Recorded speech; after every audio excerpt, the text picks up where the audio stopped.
पिछले वीडियो में हमने द्विविधि युगीन विशेषताओं को देखते हुए पहली 4 साहित्य की विशेषताएं देखी, जिनमें देश प्रेम की भावना, नीति और आदर्श, सामाजिक समस्याओं का चित्रण और इतिवृत्तात्मकता थी। आज के इस वीडियो में हम आगे की विशेषताओं की चर्चा करेंगे। द्विविधि काव्य की अगली विशेषता है वर्ण विषय का क्षेत्र विस्तार। इस काल की कविताओं में वर्ण विषय का अद्भुत विस्तार हुआ है। द्विविधि युग में वर्ण विषय का अद्भुत विस्तार हुआ है। इस काल की कविता में अपार वैविध्य एवं व्यापकता नजर आती है। अनेक नूतन विषयों को भी काव्य में स्थान दिया गया है। अनेक छोटे छोटे साधारण विषयों पर भी कविताएं लिखी गई है। कोई ऐसा क्षेत्र नहीं रहा जिधर कवियों की दृष्टि न गई हो। तो इस काल की कविताओं की विशेषता खासियत यह है कि इस काल की कविताओं में बहुत सारे नए विषयों को कविता का विषय बनाया गया है। छोटे छोटे विषयों पर भी कविताएं लिखी गई है। साधारण विषयों पर भी कविताएं लिखी गई है। ऐसा कोई क्षेत्र नहीं रहा जिस पर इस काल में कविता न लिखी गई हो। प्रकृति के ऊपर भी कविताएं लिखी गई है।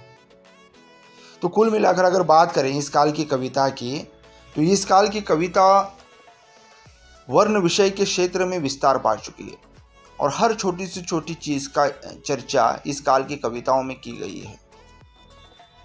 मैथिली शरण गुप्त, हरिओम, रामचंद्र शुक्ल, राम नरेश त्रिपाठी, गोपाल शरण सिंह आदि के काव्य में बड़ा मनोहारी प्रकृति चित्रण मिलता है। यद्यपि द्विविधि युगीन प्रकृति चित्रण में भी पर्याप्त स्थूलता है, कल्पना वैभव का अभाव है, फिर भी उसमें यथार्थता एवं ताजगी है। इस संदर्भ में एक उदाहरण हम देखते हैं। दिवस का अवसान समीप था, गगन था कुछ लोहित हो चला। यहाँ पर हरिओम जी अपनी प्रकृति से संदर्भित दर्शन कराते हैं, चित्रण करते हैं। दिवस का अवसान समीप था, गगन था कुछ लोचित हो चला। तो कह सकते हैं कमोबेश कि इस काल की कविताओं का वर्ण विषय बड़ा व्यापक था, विस्तृत था। हर छोटे मोटे विषयों पर इस काल में कविताएं की गई थी। साथ ही इस काल की कविताओं की एक विशेषता हास्य एवं व्यंग्य है।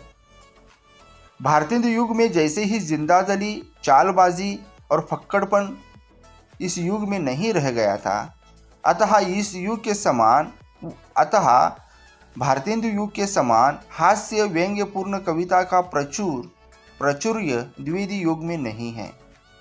इस दिशा में जितना कुछ भी लिखा गया है वे द्विविधि जी के व्यक्तित्व के प्रभाव से अपेक्षाकृत संयमित और मर्यादित। क्योंकि मैंने कहा है कि इस काल में पर ज़्यादातर प्रभाव महावीर प्रसाद द्विवेदी का रहा है। तो उनकी जो संयमित और मर्यादित जो उनका व्यक्तित्व है और उनके उस प्रभाव से तत्कालीन साहित्य के ऊपर भी आदर्श का, नैतिकता का बोलबाला नजर आता है। हास्य और व्यंग्य के विषय में जितनी भी कविताएं लिखी गई हैं उसमें राजनीतिक शोषण, सामाजिक कुरीतियाँ, धर्मांतरण, व्यभिचार आदि है। इन विषयों के क्षेत्र में हमें कविताओं में या साहित्य में हास्य और व्यंग्य देखने को मिलता है। बाल मुकुंद गुप्त इस युग के सशक्त व्यंग्यकार हैं। उन्होंने तत्कालीन वायसराय लॉर्ड कर्जन को अपने व्यंग्य का और हास्य का प्रमुख विषय बनाया। एक बार कर्जन ने भारतवासियों को झूठा लक्ष्य करके गुप्त जी ने टीका प्रहार किया है।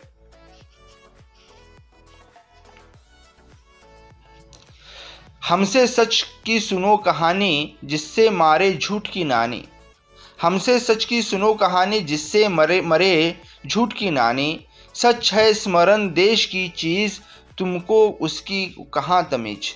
ये बाल मुकुंद कहते हैं। तो कुल मिलाकर इस काल में हास्य और व्यंग्य का प्रभाव भारतेंदु युग जैसा नहीं दिखाई देता, कम दिखाई देता है। लेकिन बालमुकुंद गुप्त जैसे कवियों ने और साहित्यकारों ने जितना भी हास्य व्यंग्य लिखा है वो राजनीतिक शोषण, सामाजिक कुरीतियाँ, धर्मांडवर और व्यभिचार आदि विषयों को केंद्र में रखकर लिखा है।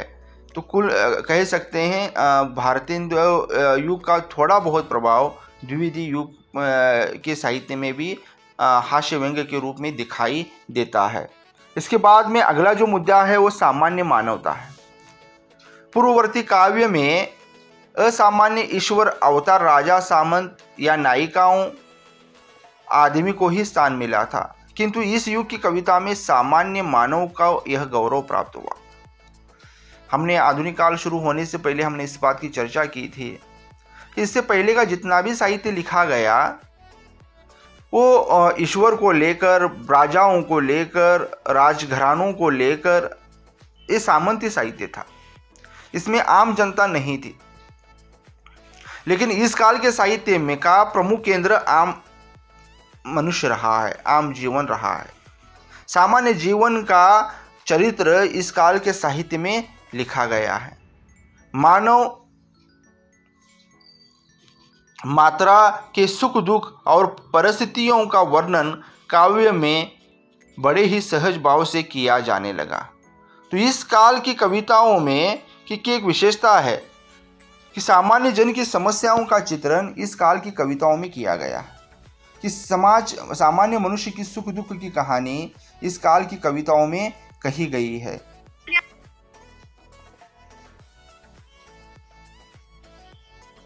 दीनहीन, कृषक तथा विधवाओं के दुखों का भी बड़ी कारुणिक दर्शन इस काल की कवियों ने किया है। विधवाओं के कष्टपूर्ण जीवन और शिक्षा विहीन नारियों की दुर्दशा की ओर भी इस युग के कवियों ने संकेत दिए हैं। वस्तुतः मानव सुलभ सहजानुभूति ही इस प्रकार की कविताओं की प्रेरक भावना है। इसी भावना से प्रेरित होकर हरिओंद निम्न पंक्तियों की रचना की है।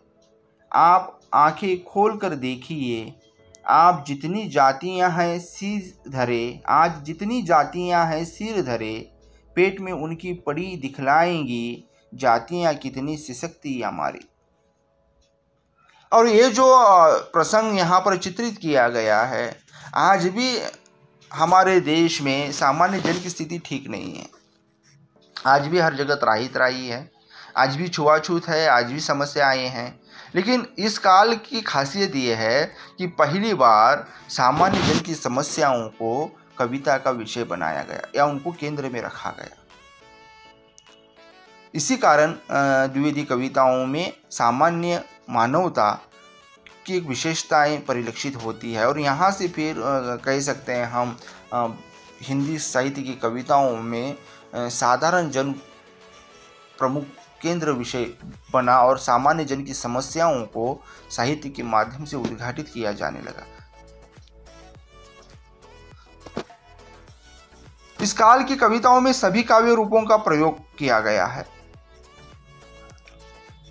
द्विवेदी युग में काव्य के क्षेत्र में प्रलंबित, प्रबंध, मुक्तक, प्रगीत आदि सभी काव्य रूपों की रचना हुई है। हमने शुरू में देखा इस काल में ज़्यादातर प्रबंध काव्य लिखे गए हैं, इसीलिए इस काल की एक विशेषता के अंतर्गत इतिवृत्तात्मकता की प्रमुखता हमने देखी है। लेकिन साथ ही साथ इस काल में मुक्तक गीत भी लिखे गए हैं। कथाश्रित काव्य रचना कवियों को अधिक सुगम प्रतीत हुई। प्रिय प्रवास, साकेत आदि महाकाव्यों का प्रणयन इसी युग में हुआ।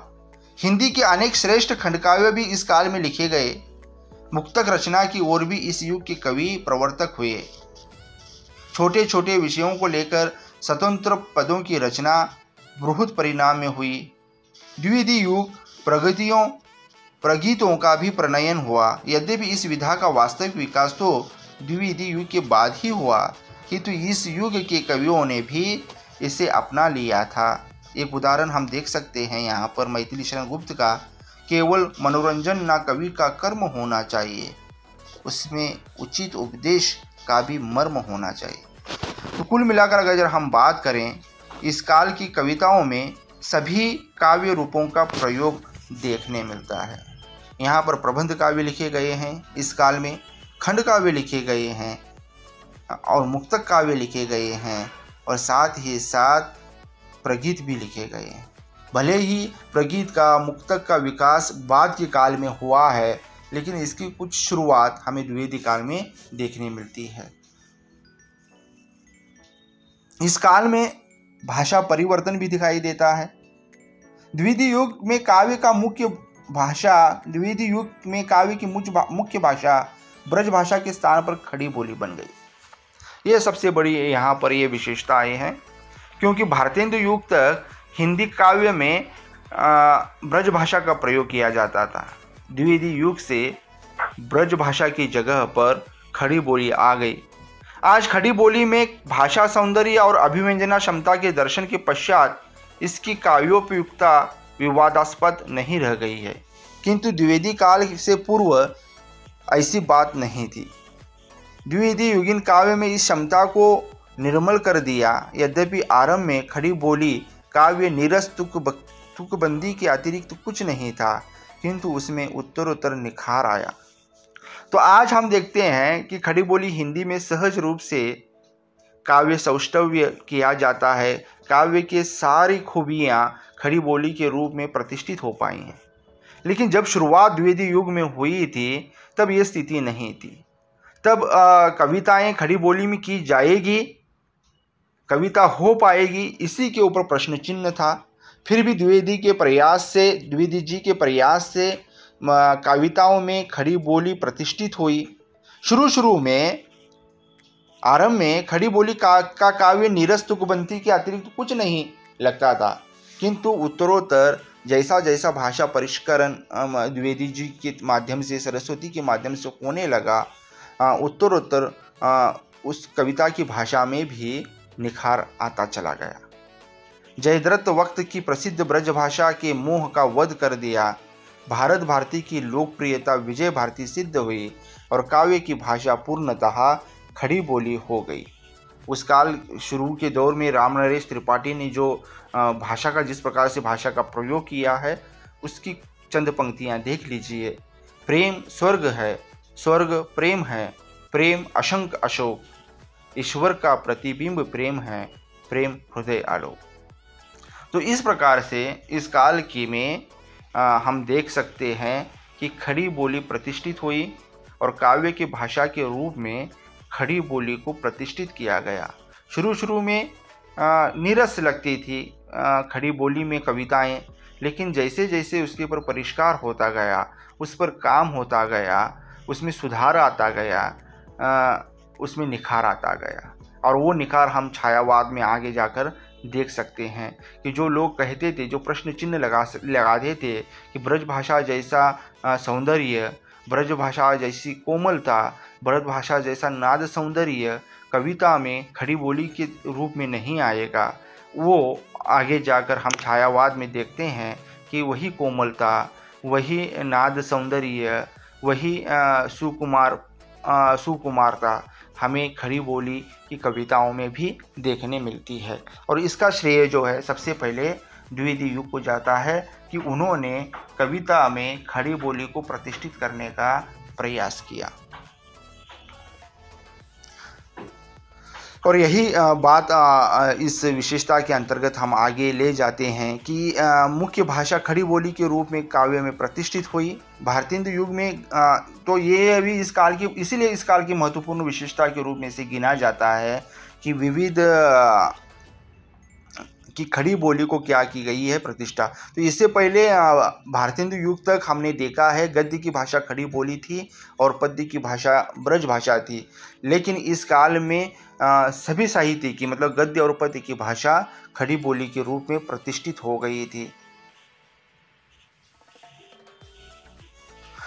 द्विवेदी युग में आकर गद्य एवं पद्य दोनों के लिए समान रूप से उपयोगी हो गई। द्विवेदी जी के पर्यटन से ही अव्यवस्थित खड़ी बोली परिमार्जित हुई। तो द्विवेदी जी ने जो प्रयास किया, उस प्रयास से ही अव्यवस्थित खड़ी बोली क्या हो गई, परिमार्जित हो गई है और साहित्य में विराजमान हो गई गद्य और पद्य के रूप में।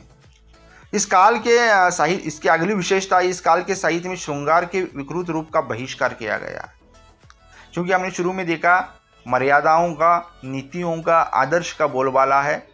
और जैसा आचार्य महावीर प्रसाद द्विवेदी का व्यक्तित्व था, उस व्यक्तित्व के अनुसार तत्कालीन काव्य के विषय रहे हैं, तो इस काल में श्रृंगार के विकृत रूप का बहिष्कार किया गया है। प्रीतियुगीन काव्य प्रवृत्तियों के अनुवर्तन के कारण श्रृंगार का जो रूप भारतेंदु युग में अपनाया गया है, वह द्विवेदी युगीन कवियों के लिए ग्राह्य नहीं था। शायद इसीलिए सरस्वती में जब जूही की कली निराला जी की कविता प्रकाशित करने के लिए भेज दी गई, तो उन्हें लौटा दी गई क्योंकि उसमें श्रृंगारिकता है करके। तो ये एक इस काल की विशेषताएं हैं कि श्रृंगार को इन्होंने उतनी ज़्यादा तरजीह अपने काल में नहीं दी, या उनके लिए, कवियों के लिए ग्राह्य न था। उन्होंने श्रृंगार स्वच्छ एवं सुंदर रूप को ही काव्य विषय बनाने पर जोर दिया। उनके कविताओं में श्रृंगार का रूप है, लेकिन श्रृंगार का स्वच्छ एवं सुंदर रूप ही उनकी कविताओं में देखने मिलता है। श्रृंगार का विकृत रूप इस काल की कविताओं में देखने नहीं मिलता, या हम कह सकते हैं कि श्रृंगार के विकृत रूप का इस काल की कवियों ने बहिष्कार किया है। इस काल की कविताओं में प्रकृति चित्रण भी दिखाई देता है। द्विवेदी काव्य ने अपने काव्य में प्रकृति का स्वतंत्र चित्रण भी किया है। प्रकृति का आलंबन और उद्दीपन एवं वातावरण निर्माण आदि रूपों में मनोहारी वर्णन इस काव्य में मिलता है। जैसे कि हमने पहले देखा कि विभिन्न वर्ण विषयों को स्वीकार किया गया है, उसी के अंतर्गत प्रकृति चित्रण आता है। लेकिन प्रकृति का प्रत्यक्ष, परोक्ष आलंबन, उद्दीपन और वातावरण निर्माण आदि रूपों में मनोहारी वर्णन इस काल की कवियों ने किया है। अगला मुद्दा है छंद विधान। भाषा के अतिरिक्त छंद तथा भाव के क्षेत्र में भी परिवर्तन हुआ है। तो भाषा तो बदल चुकी है, ब्रज भाषा के रूप में यहाँ पर खड़ी बोली प्रतिष्ठित हुई है। तो जैसे ही भाषा के साथ साथ छंद तथा भाव की दृष्टि से भी इस क्षेत्र में परिवर्तन हुआ है। कवित्व, सवैय जैसे पुराने छंदों का बहिष्कार इस युग में किया गया और संस्कृत छंदों को अपनाया गया। कुछ नए छंद भी प्रयोग में लाए गए। तो जैसे ही भाषा बदली, छंद के रूप में भी यहाँ पर नए नए प्रयोग किए गए और पुरानी छंदों की जगह पर नए छंदों का आगमन हो गया। तो कुल मिलाकर अगर जब हम बात करें, भारतेंदु युग में राजभक्ति और देशभक्ति के साथ साथ समाज सुधार की कविता होती थी। साथ ही काव्य की भाषा ब्रज भाषा थी और गद्य की भाषा खड़ी बोली पर। लेकिन द्विवेदी युग की कविताएं राष्ट्रीय सांस्कृतिक कविता है। इस युग की राष्ट्रीयता सांप्रदायिकता और प्रांतीयता से ऊपर अति उदार और व्यापक राष्ट्रीयता है। मातृभूमि के लिए सर्वस्व बलिदान, स्वार्थ त्याग तथा पारस्परिक वैषम्य को दूर करने की अमूर्त प्रेरणा देकर इन कवियों ने राष्ट्रीय भावनाओं को विकसित किया तथा तत्कालीन राष्ट्रीय आंदोलन को बल प्रदान किया। जहां उन्होंने सामाजिक कुरीतियों, धार्मिक आडंबरों तथा निरर्थक रूढ़ियों पर जोरदार प्रहार किए, वहां अपनी परंपरा के उपयोगी तत्वों का सबल समर्थन और पोषण भी किया। इस युग की कविता का सांस्कृतिक पक्ष अत्यंत सबल है, उसी में इसकी शक्ति विहीन है। और साथ ही साथ भाषा के तौर पर भी इन्होंने परिवर्तन किया है और गद्य और पद्य की भाषा के रूप में खड़ी बोली को इस काल में प्रतिष्ठित किया गया है।